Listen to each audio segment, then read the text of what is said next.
मधुमेह एक ऐसी बीमारी है जो वैश्विक स्तर पर इतनी बड़ी हो चुकी है कि अब उसकी चर्चा बहुत आम हो गई है। पहले किसी को ये बीमारी होती थी तो पूरे गांव में इस बात की चर्चा होती थी कि उनकी चीनी बढ़ गई है, जो आम बोलचाल की भाषा में थी। छत्तीसगढ़ के परिदृश्य में जिन चीज़ों पर ज़्यादा चर्चा चाहे मिथक के रूप में है या फिर यह समझने के रूप में भी है कि चावल सबसे ज़्यादा छत्तीसगढ़ पैदा करता है, चावल खाने से शुगर बढ़ता है। छत्तीसगढ़ की जो भौगोलिक संरचना है, जिस तरीके का यहाँ का पानी है और जिस तरीके का यहाँ का तापमान है, उसमें चावल खाने से क्या सचमुच शुगर बढ़ता है, ये सच्चाई है या मिथक है, इस पर हम चर्चा करेंगे। हमारे साथ डॉक्टर सलीम केसर सर हैं। सर, छत्तीसगढ़ के लिए ये बातें कही जाती हैं चावल खाने से शुगर बढ़ता है, सहमत हैं आप? देखिए, सिर्फ चावल खाने से शुगर बढ़ता है ऐसा नहीं है। चावल के अलावा भोजन के जितने भी कंपोनेंट्स हैं सबका अलग अलग ग्लाइसीमिक वैल्यू होता है, जिसमें जो आपका सादा चावल है जिसको अपन स्टीम्ड राइस कहते हैं, उसका ग्लाइसीमिक वैल्यू उतना ज़्यादा नहीं होता जितना आपका फ्राइड राइस का या पुलाव या बिरयानी का हो जाता है, क्योंकि उसमें तेल मिल जाता है, घी मिल जाता है।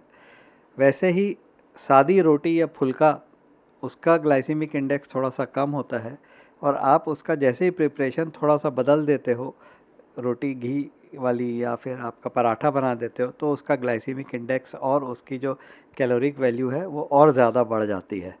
तो कुल मिला के ये सब चीज़ों के अलावा साथ में आपका सब्ज़ी का कटोरा कितना बड़ा है, वो ये बात का डिसाइड करता है कि आपके उस मील की जो कैलोरिक वैल्यू के हिसाब से आपकी शुगर बढ़ेगी या नहीं बढ़ेगी। सर, छत्तीसगढ़ में मैं फिर वही बात कहूँगा कि जो दिनचर्या है, चावल ज़्यादा पैदा होता है, किसानों के पास जो ज़्यादा होता है उसी से उनकी दिनचर्या चलती है। चावल ज़्यादा है तो चावल खाएंगे। ये कितना इफ़ेक्ट करता है सर? क्योंकि चावल के कई प्रारूप भी बदले जाते हैं, फ्राइड राइस हो गया, दूसरी तरह की चीज़ें हो गई, तो ये कितना इम्पैक्ट करता है सर? अगर आप ग्रामीण परिवेश में देखेंगे तो ग्रामीण वाले तो मोस्ट ऑफ द टाइम आप जब भी देखोगे तो वो सादा चावल ही खाते हैं। तो उसमें मात्रा इम्पॉर्टेंट है। अगर आप बोलोगे उनको कि भाई आप कम मात्रा में खाओ या सीमित मात्रा में खाओ, तो हो सकता है कि शुगर उनकी उतनी ना बढ़े। लेकिन उनकी दिनचर्या में ऐसा है कि एक समय वो पूरा चावल खाते हैं जैसा मरीज़ बताते हैं, और एक समय वो सिर्फ उनके यहाँ रोटी बनती है, एक समय सिर्फ चावल बनता है। तो इसीलिए अगर वो भरपेट खाना खाएगा तो निश्चित रूप से उसकी, अगर वो डायबिटिक है तो उसके खाना खाने के 2 घंटे बाद शुगर तो बढ़ेगी उसकी। नेचुरल शुगर जो है, लोगों का कहना है कि भाई सीमित मात्रा में खाई जाए तो वो उतना ज़्यादा नुकसानदेह नहीं होती। तो सारे फल मना नहीं है, फल तो कोई भी मना नहीं है, हर फल का कुछ ना कुछ गुणकारी इफ़ेक्ट आता है, लेकिन इम्पॉर्टेंट यही है कि फिर उसकी मात्रा कितनी है। छत्तीसगढ़ में जो छत्तीसगढ़ का पर्यावरण है और जिस तरीके की भोजन शैली यहाँ के लोगों की है, ये शुगर को, मतलब अगर हम मिथक से अलग जा कर के देखें तो क्या सचमुच ऐसी दिनचर्या से शुगर बढ़ जाएगा? दिनचर्या में तो एकदम ये बात साफ है कि अगर आप के डेली एक्सरसाइज या किसी भी प्रकार का परिश्रम आप कर रहे हो तो आपका शुगर कंट्रोल में रहेगा, और जिस दिन आपने वो परिश्रम करना छोड़ दिया तो उस दिन आपको निश्चित रूप से शुगर का मात्रा बढ़ने लगेगी। परिश्रम बहुत ज़रूरी है, जिस भी वे में आप कर लें, चाहे मॉर्निंग वॉक कर लें, चाहे घर से खेतों की तरफ चले जाएं या मंदिर चले जाएं या थोड़ा सा साइकिल चला लें। छत्तीसगढ़ से जो मरीज़ आपके पास आते हैं, प्राथमिक तौर पर अगर देखा जाए तो कौन-कौन से कारण बनते हैं जो शुगर बढ़ाता है, या किन-किन कारणों को आप लोग वैल्यूएट करते हैं कि ये कारण रहा होगा?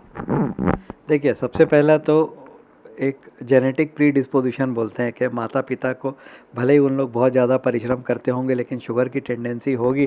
तो अभी जिस हिसाब से प्रदूषण बढ़ रहा है और अलग चीज़ें नए नए पता चल रही हैं, हर 5वां आदमी जो है वो डायबिटीज़ के लिए प्रोन है।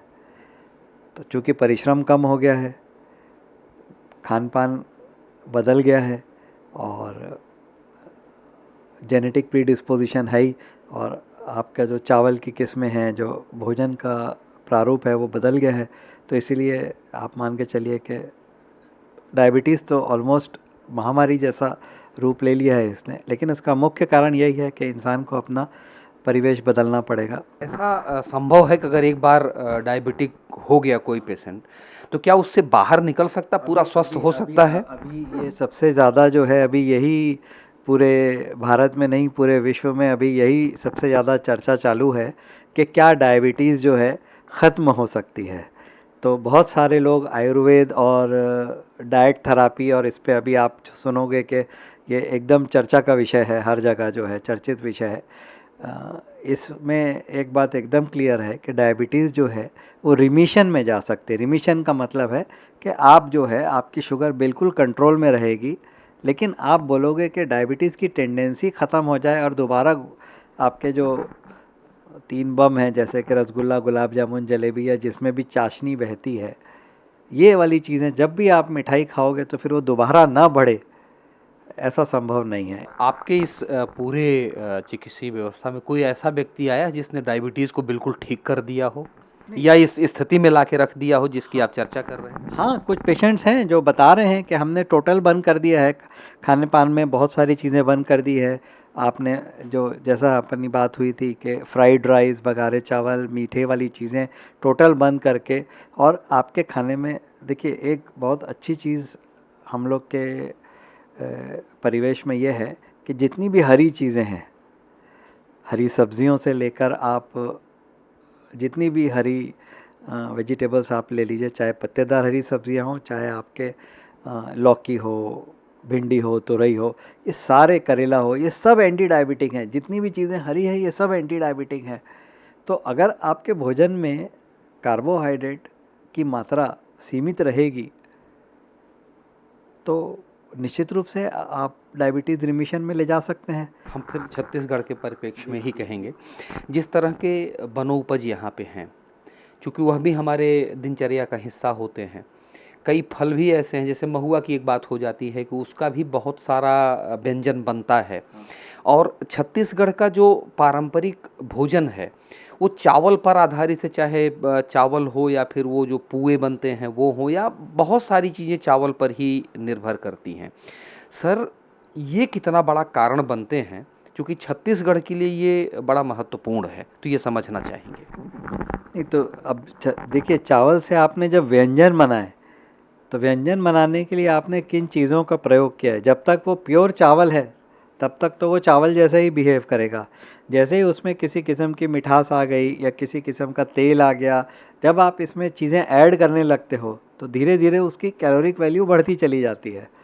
तो आप अगर व्यंजन बना रहे हो, उस व्यंजन में अगर आपने किसी भी प्रकार से फ़ैट ऐड किया है या आपने मीठा अलग से ऐड किया है, तो फिर प्योर चावल कहाँ रहा, फिर तो वे व्यंजन हो गया ना।